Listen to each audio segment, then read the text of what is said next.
here. And the power of your Spirit is moving in us, Lord, and it's transforming us. It's transforming our lives, our hearts, our minds, our communities. We want more of you, Lord. We don't want more wisdom or insights. We want the presence of the Holy God. Thank you for this moment, Lord. Thank you that we can step into your grace and the throne of grace and know that you are here, Lord. Would you touch our lives, Lord? Those places that we make vulnerable to you, that you know about, the deepest of places of our souls that's hidden from others, Lord. Would you shine a light in it this morning, Lord, and make us anew. Make us come alive so that the world may know that you live amongst us and you are not dead, but you are alive.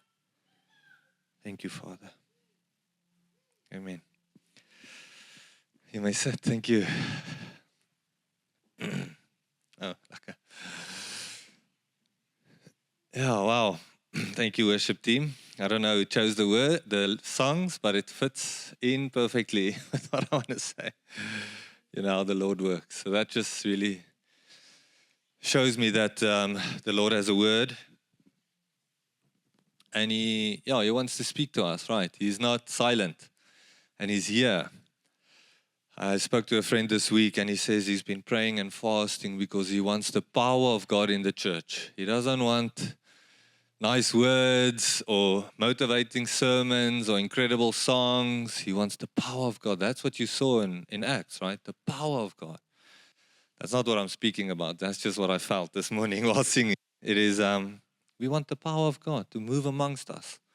We want Him to bring this light into people's lives so they know Him and they come to know Him and their lives are changed and then they are sent out into the darkness to be the light. That's what church is about. It's about gathering in His name and encouraging each other and experiencing Him, right? Having the presence of the Lord amongst us. So thank you, worship team, for just carrying that moment and making our hearts ready for what the Lord wants to do. That's what the psalmist says, right?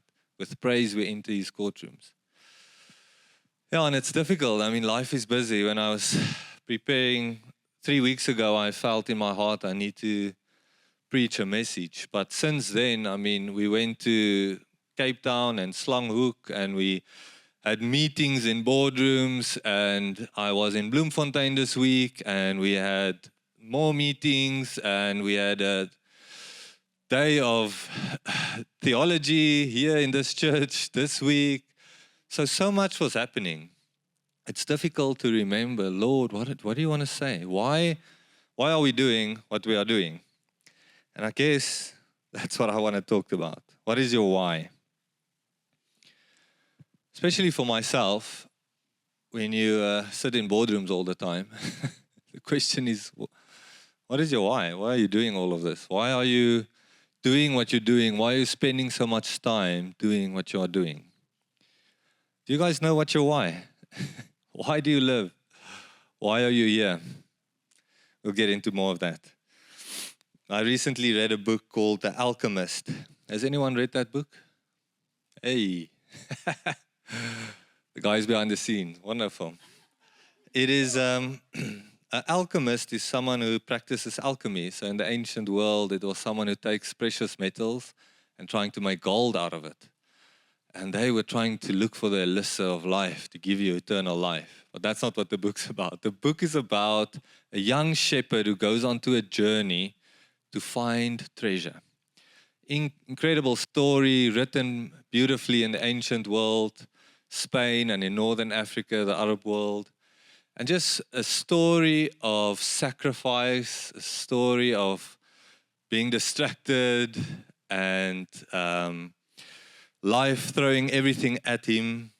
But he's trying to, all these obstacles, and he's trying to stay focused to get to this incredible place where he has his treasure. He meets the king Melchizedek, however you say that. And he says to him, there's a treasure in Egypt and you need to go find it. So he's on his incredible journey. And so he says, the secret of life, though, is to fall 7 times to get up 8 times. So it's all about these obstacles, and it's trying to find his way to get to this treasure. And it makes me think about Jesus, right? He's talking in Matthew 13 about a treasure, a hidden treasure, something we need to find. Matthew 13 says, the kingdom of God is like a hidden treasure, and a man who stumbles upon it. He goes and buys or sells everything he has because of the joy he has to have this treasure. So what I believe is the why of life is where the treasure is. As this young shepherd was on his way going all through the world to look for his treasure, and as Jesus talks in this parable, is the treasure is the why. What is life about? What is happening? Why are we doing what we are doing? You guys want to delve into that? Do you know? Do you know what is your treasure? What is the thing that is the most important thing to you? What is your treasure? What is the thing you will sacrifice everything for? What is that? What is that deep thing? Jesus said, where your treasure is, there your heart will be also. Where your heart is, there your treasure is. So where's your heart? In another way, right?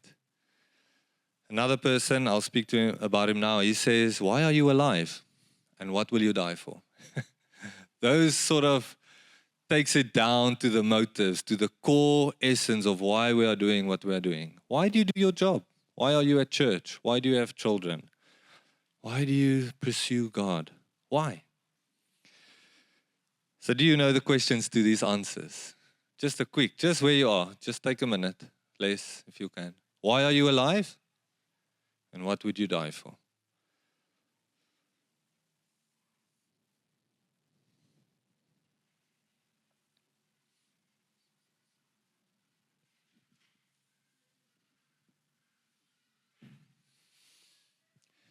It's an easy one, eh? My question is, why is it so difficult to find out these questions, to delve into the place of our hearts? Why are we here? Why are we alive? Why do I do what I do? What would I die for? It's very difficult. A few weeks ago, my wife and I watched this incredible talk by Arthur Brooks, Dr. Arthur Brooks. He's a professor at Harvard Kennedy School, the business school there at Harvard. And he's a professor, he's a human scientist, a human behavioral scientist. And his field of study is the science of happiness.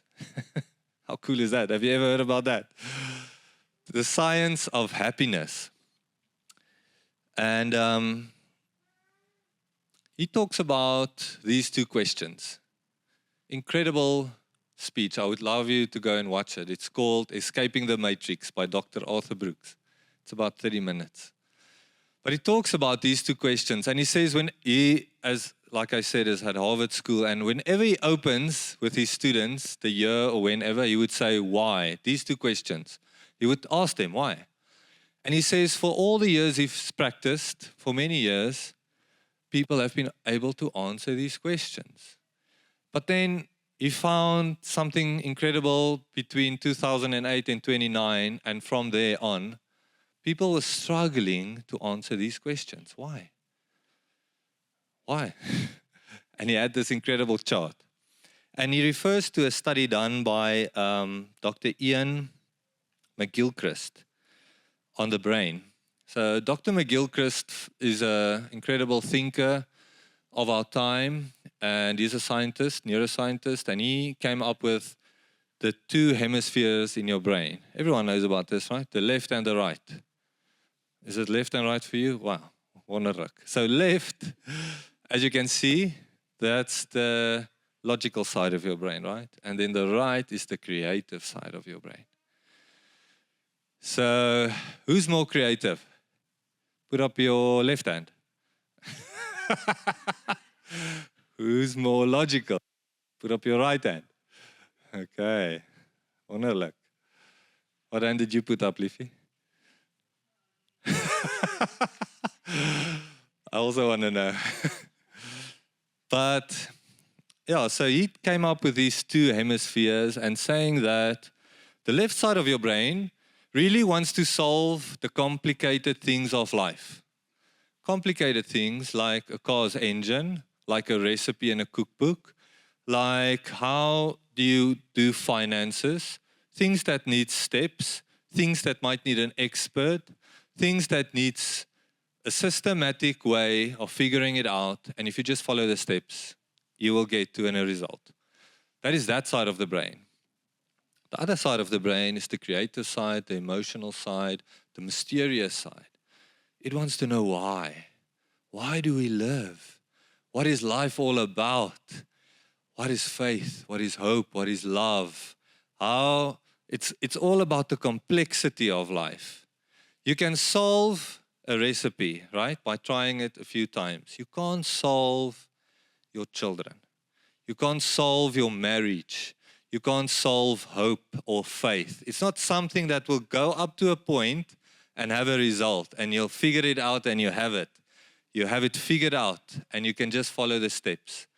Your children will not allow it. And also, you don't want to figure out your children, do you? You don't want to figure out, I don't want to figure out my relationship with my wife. I love the mystery of it. What is going to happen next? What is she going to do next? What am I going to do next? We are discovering life together, and we are learning about each other, and we are seeing different angles of life together. We are walking together, and our hearts are finding ways to connect the whole time. Can I figure that out? Can I have a system? Can I have a SOP or a manual for that? You can't.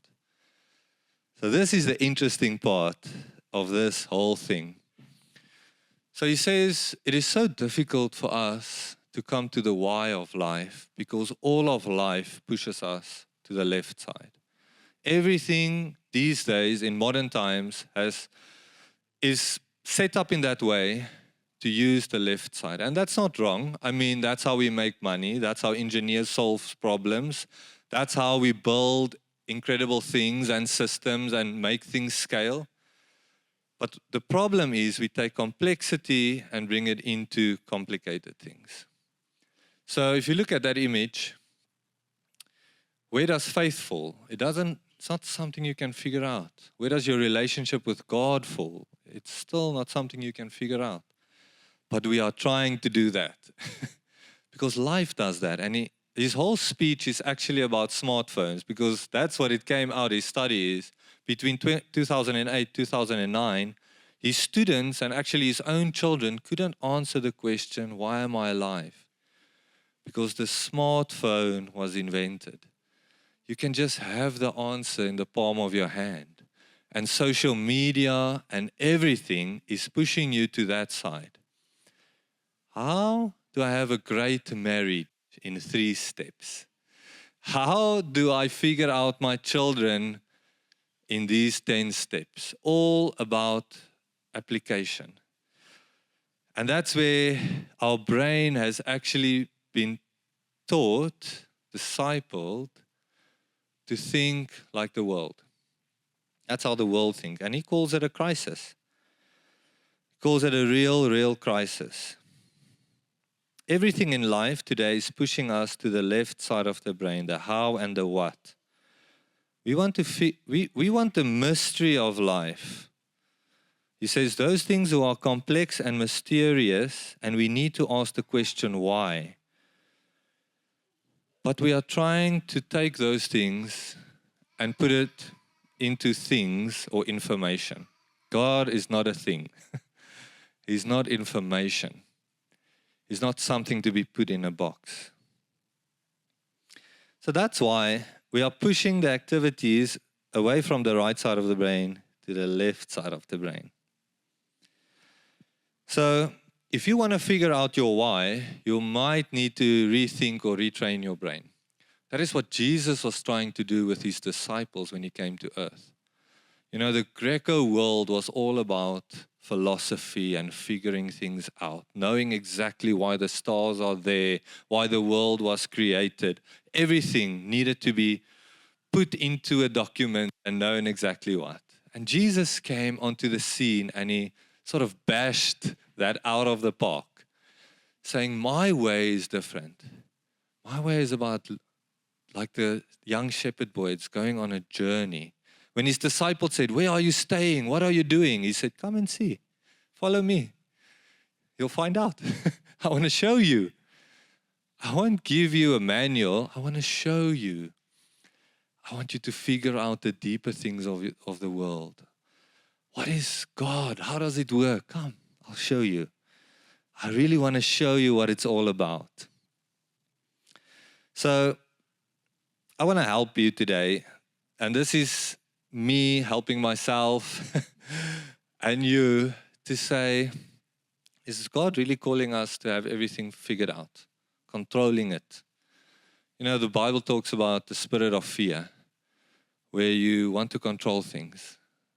But where the mystery lies is where the why is. Okay, here we go.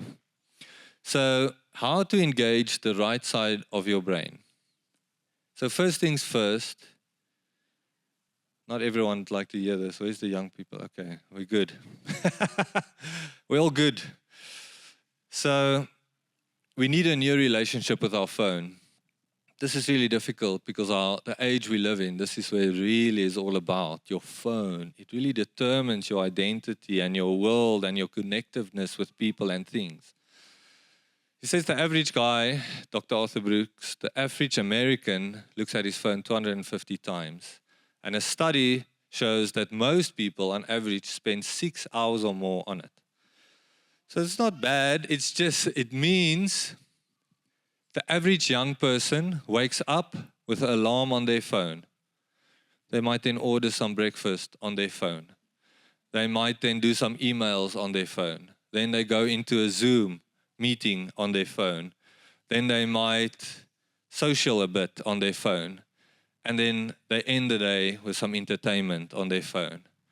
And that's your world. That is the world you live in. It's not real life, to be honest. I hope you can see that. There's more to life than what the world has constructed for us. It is not real. This is real. This is interacting with someone, having an emotion because someone said something, and then go talking to someone about that emotion. That is real life. It's about spending time with someone. It's about making mistakes. It's about laughing and crying with people. That is life. That is real life. Your phone can help you because you need an appointment maybe. But that's not life. To be fixed into your phone. Society is in a state, he says, society is in a bit of a state of a combination of boredom and depression because of doom scrolling. We are not engaged in life. To be honest, that catches me many times. As soon as you don't put energy into not having that thing, it catches you. The next moment, an hour has gone by, and you've lived someone's life somewhere else. And you missed something happening right next to you. So I think God has made us to interact with people, to have emotions and to deal with people. We need to live this life with meaning. That's why the why is so important, because that gives us meaning, real meaning. You can go on the internet and watch, there's so many programs on YouTube or Netflix about how social media and apps are designed and AI uses to attract you, to make you addictive. Me and my wife many years ago said, we won't be able to beat this thing, no matter what. It is millions and millions of dollars and hundreds of people in a room trying to get your attention. We won't be able to beat it. We will need to stop it before it gets us. So for us, we really try to keep our phones at a distance, to keep the first few hours and the last few hours of our day away from it. And to have real interaction with people as much as we can. Not on social media. That is not life. Someone said, what is your feed feeding you? Your feed is what you're receiving through the social media. It is feeding you. So that's the first step. How do you engage the right side of your brain? And I said the right side because it's like the right side as well. The cool side, the great side, the better side. New relationships with your phone. Next, how to go deeper. So this is something that I'm really have been struggling with myself, is how do you journey deeper with Christ and with people and with revelation and with the mystery of life? How do you go deeper? How do you go deeper with people? And the way to do that is to ask questions. Not the left side of the brain to say, how do you do it? Tell me in 5 quick steps. I need bullet points, please. I'm on my way somewhere. My phone is ringing. I need to go. That's this side. The right side is asking questions that Google can't answer. What makes my wife happy? Google won't know that. What is God telling me now? What does God want to do now? Why is my children behaving this way? I need to find out. I need to get to their hearts. I need to take time and listen. I need to spend time with them. Why don't I have money? Google can answer that. But it's a deeper question. It's about treasure in your heart. You need to go there. So what questions can you answer that Google can't answer? And that's where the Bible helps you a lot. The Bible is full of stories of people going deep, extremely deep. Obviously, they didn't have a smartphone or Google. Might have looked different. But it's about people finding out their why and struggling with the deepest questions on earth. And you can go read it, by the way. You have access to it by God's grace. And we can go and search what it's all about. So I want to, for a few moments, go into one of these stories. And it's found in the book of Job. It's on page, for those who want to turn there, 416. Job, it's after Esther. So Job is an incredible story of a man asking questions, his friends asking questions, a lot of questions. I'm not going to go into too much detail, but it will give us incredible perspective. It does in many things. You might leave here having more questions, and that's excellent. I want you to have questions because you want to go to God with these questions. If I'm the person to answer all your questions, or Google or AI, we're going to lose the meaning of life. Because the meaning of life, well, you need to figure it out for yourself. But what he found is to go to God. So I want to read you just a few passages to give you some perspective of what's happening here. It says at the beginning, Job was the man who lived with perfect integrity, who feared God and always turned away from evil. Perfect integrity. Imagine that. Perfect integrity. And then we read about a scene angelic scene that I want to quickly read with you guys. This is Job 1:6-12. Now there was a day when the sons of God came to present themselves between the Lord, and Satan also came among them. Now imagine this scene. You're in heaven. God is there. The angels are gathering. They want to have a council meeting. And Satan comes with. The Lord said to Satan, "From where do you come?" He's probably saying, "Who invited you?" Satan answered the Lord and said, "From going to and fro on the earth and from walking up and down on it." And the Lord said to Satan, "Have you considered my servant Job, that there is none like him on earth, a blameless and upright man who fears God and turns away from evil?" Then Satan answered the Lord, "Does Job fear God with no reason? Have you not put a hedge around him and his house and all that he has on every side? By the way, that's where that prayer comes from. Lord, give us a hedge around us. Because here God has put a hedge around Job. Have you not put a hedge around him? And then 11. But stretch out your hand and touch all that he has, and he will curse you to the face.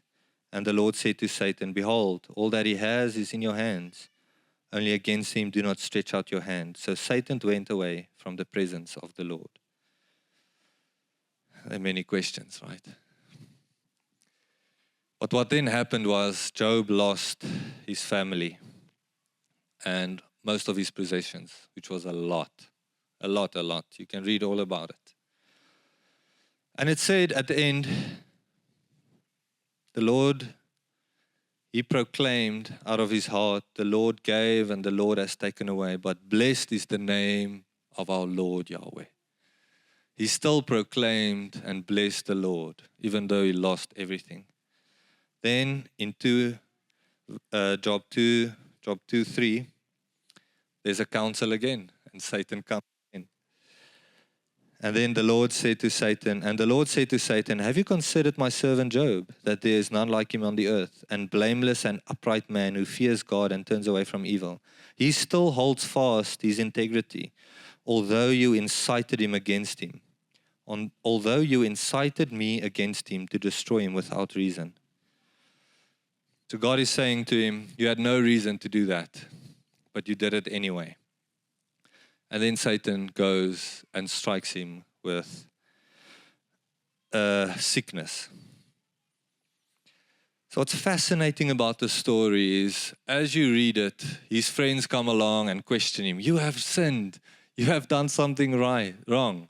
And he keeps insisting, I haven't done nothing wrong. But then he asks God to have time with him in a courtroom. So I need time with you alone. I need to ask you a few questions. And then God shows up. I want to read you some of these. This is from Job 38. God shows up in a powerful way in a wind and says to him, where were you when I laid the earth's foundation? Tell me if you understand. Who marked off its dimensions? Surely you know. Who stretched a measuring line across it? Who shut up the sea behind doors when it bursts forth from the womb? When I said, this far you may come and further you can't go. Have you the gates of death? Have you ever seen the gates of death? What is the way to the place where the lightning is dispersed? Can you loosen Orion's belt?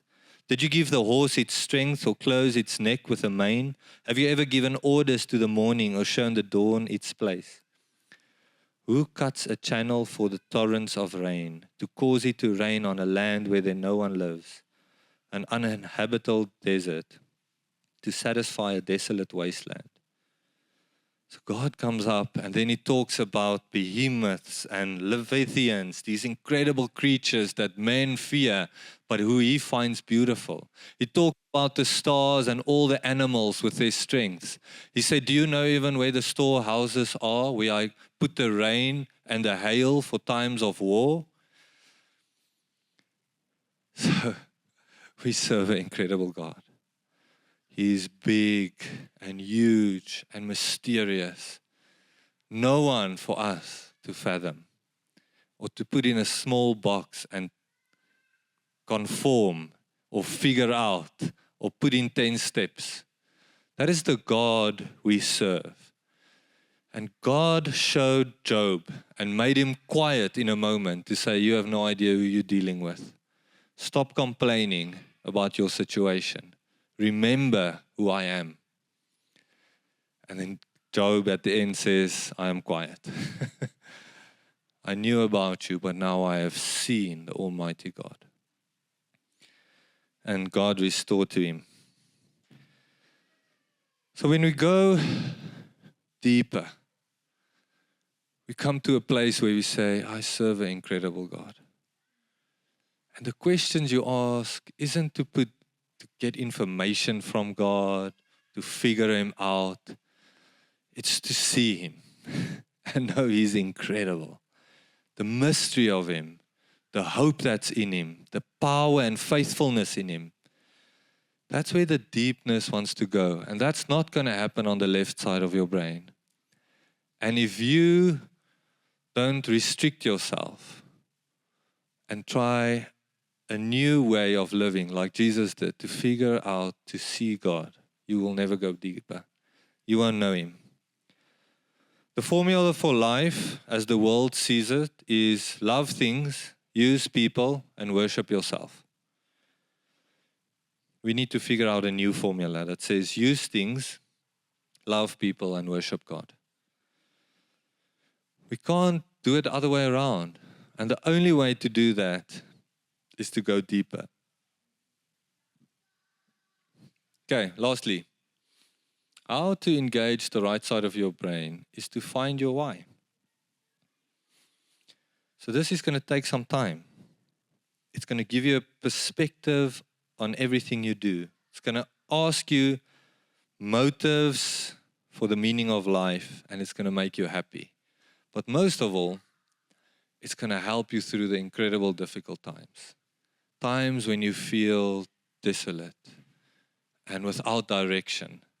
Not exactly knowing what God is doing at the moment, but you know your why you are alive. It will keep you. It will keep you in the right direction. It will keep you coming back to Him. Why are you alive? What makes you tick? And what will you be able to die for? My favorite quote from John Piper, one of my favorite quotes and the ones of his is, the glory of God is most, let me just read it from there. God is most glorified in us when we are most satisfied in Him. This is my why. My why is to be satisfied in Him. That doesn't need to be your why. You need to figure out your own why. But when times are extremely tough, I remember that He is the thing that I mostly want. And why do I sit in boardrooms? Because I want Him. I want others to have Him as well. And we live for the glory of God. And when I am satisfied in Him most, He receives the glory. Because that's the thing that I love the most. That's the thing I mostly desire. That's the thing I'm going to talk about the most. That's the thing I find the most joy in. It's the thing I'm going to worship. I'm fascinated by God. We want to adore Him. You want to be excited about your relationship with Him. It's all about the journey. And I'm never going to come to a place where I'm going to be, I know all about Him. I know every angle there is in the Bible to see God. I have seen Him. I know Him. I know the depths of Him. That is what keeps us alive. Because the search, the mysterious search, the journey that's unending is God. And the all-knowing, to get to know Him more and more. John 17, I read probably, 15 years ago. It really captivated me. 3, and that's where this actually comes from.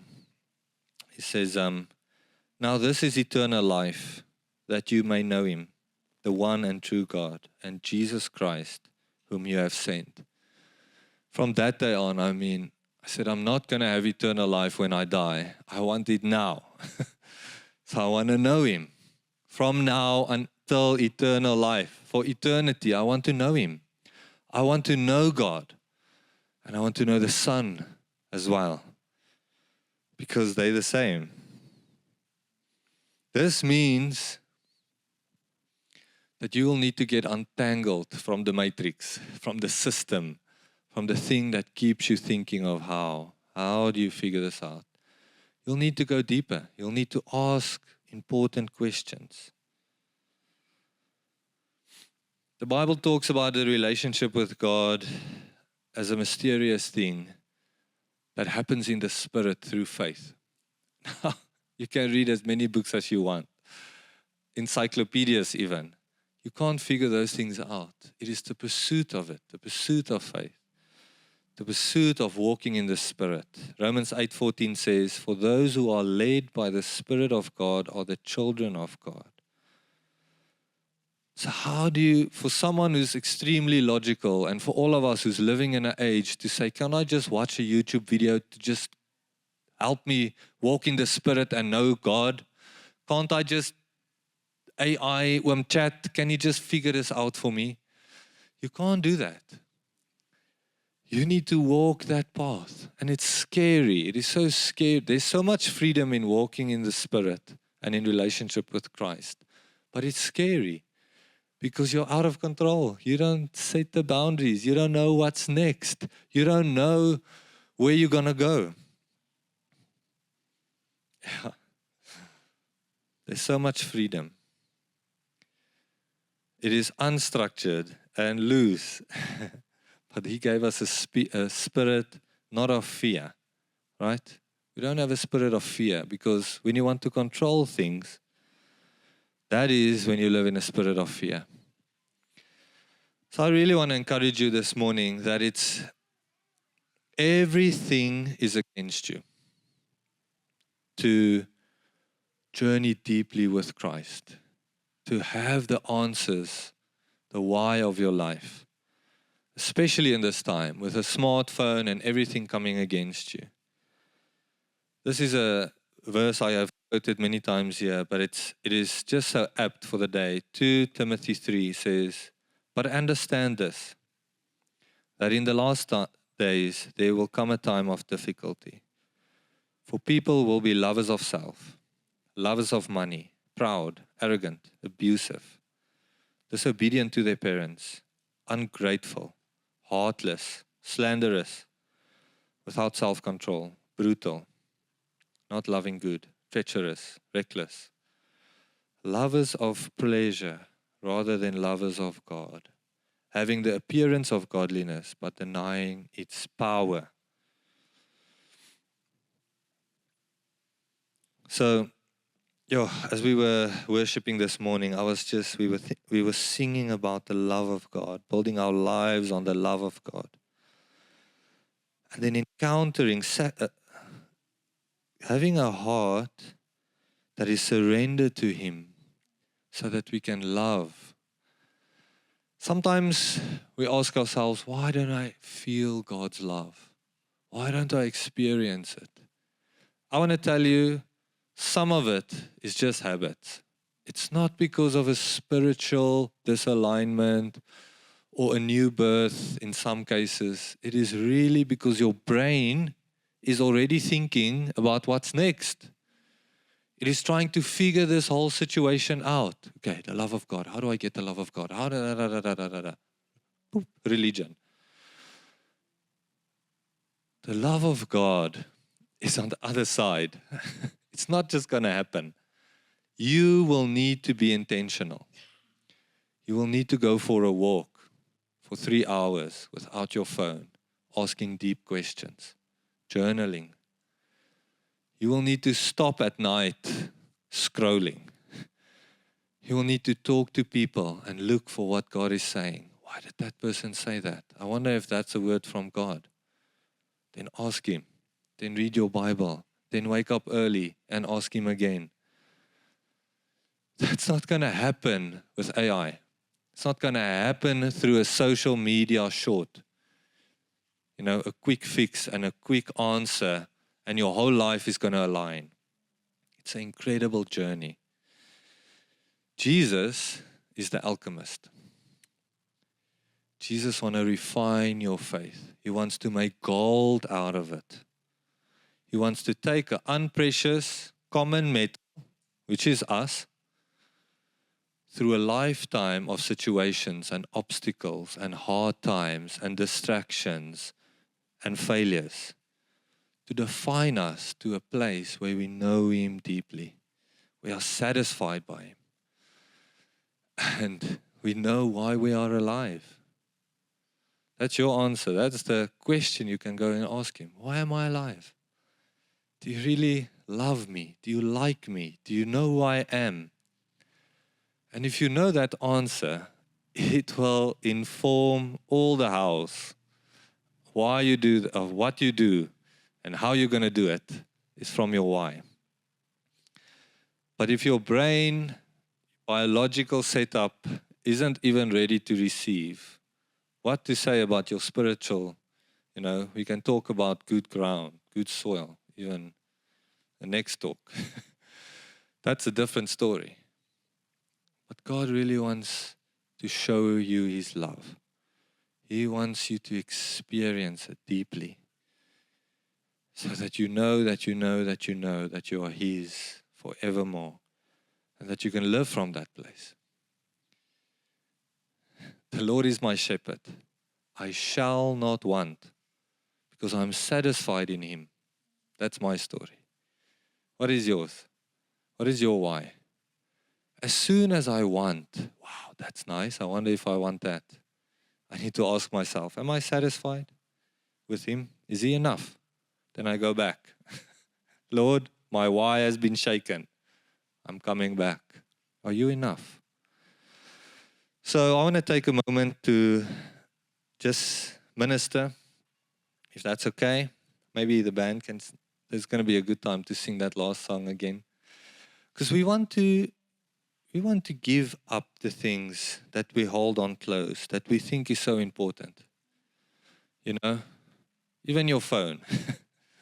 Don't throw it in the sea. Well, a dam. Whatever you can find. You won't find a sea near here. But what do we give the Lord so we can have more of Him, right? And how do we ask Him, Lord, would you help me reprogram my brain? Because I've been discipled by the internet, by social media. I want to be discipled by Jesus Christ, who is God, manifest on earth, and showed us a way to walk. And we need to go back to that.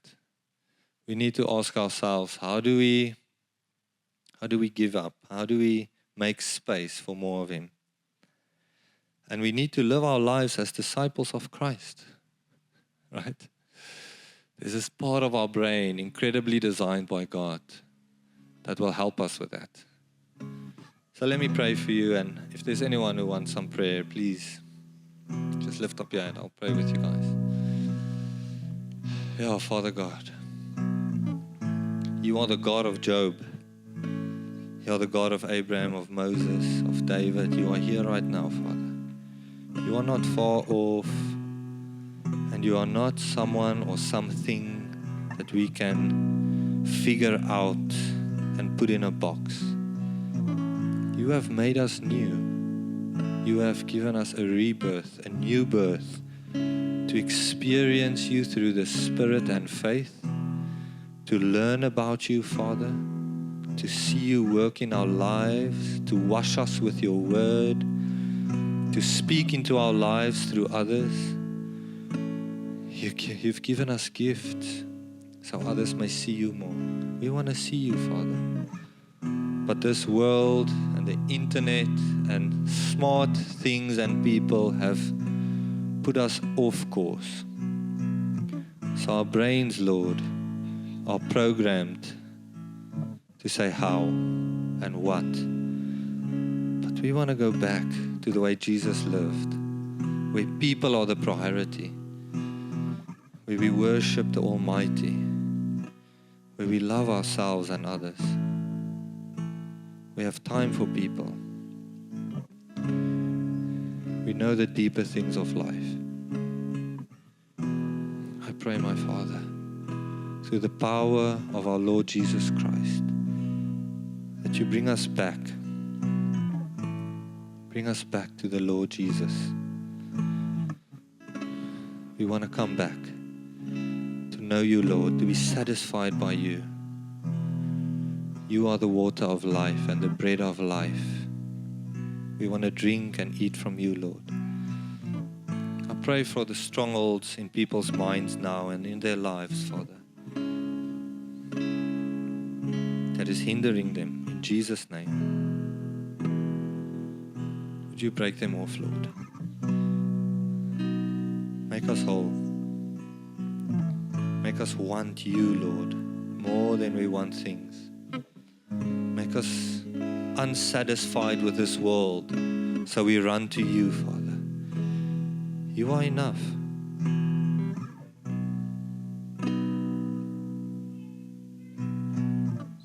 We speak against the spirit of this age. And we ask your Spirit to empower us, Lord, to live in a way that honors you in this world. To be your hands and feet, to be a light in the world, to speak freedom over others,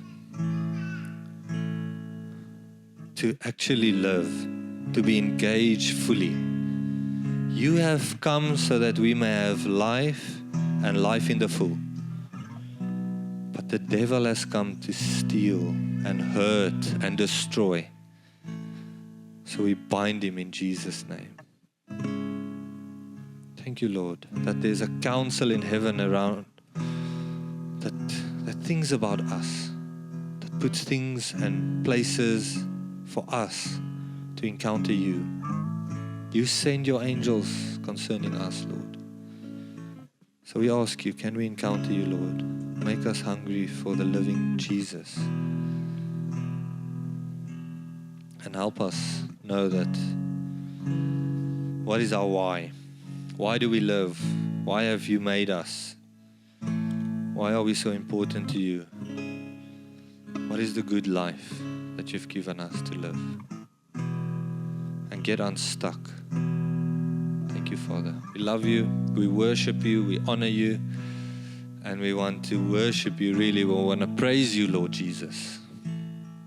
Thank you for this moment. Thank you for your Spirit who is encouraging us and lifting us up and breaking bonds